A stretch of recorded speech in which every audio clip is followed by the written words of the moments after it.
Dito pala mga pagbaba mo. Galing na ako doon sa pinakatungtok. Galing na rin ako dito sa kabila sa may Bill Church mismo.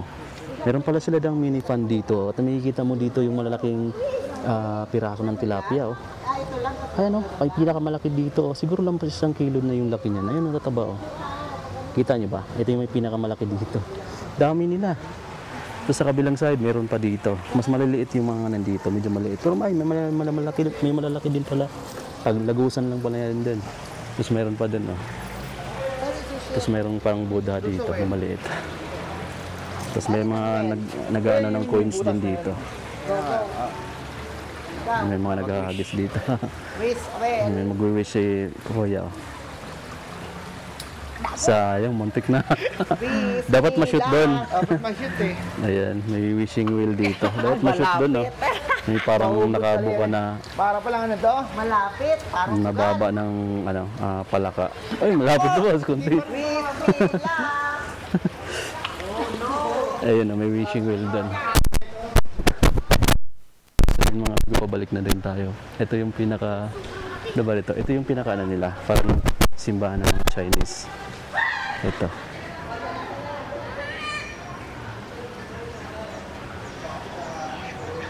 No taking of picture inside. Take off top or bonnet. So yan, bawal camera sa loob. Bawal din cap. Kailangan pag pumasok ka, tanggalin mo yung sombrero mo, tsaka bonnet. Ayan. Kasi sagrado itong mga mega na temple ng mga Chinese na.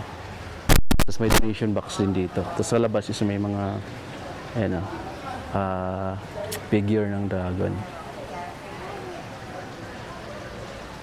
Pwede ka rin dumiretso doon hanggang sa pinaka-altar, no? Ganda mga amigo dito.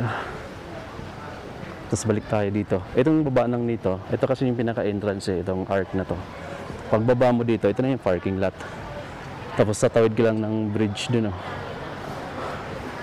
Ayan. May mga parating pong turista, oh.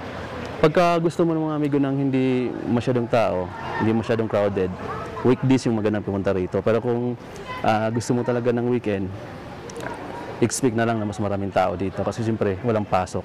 Mas marami na mamasyal. So ngayon, hindi ko alam kung saan yung susunod namin. Pero ito yung pangatlo, yung pang-apat. Hindi ko pa alam. Yung driver lang namin nakakaalam sa itinerary namin ngayong araw, ngayong D1.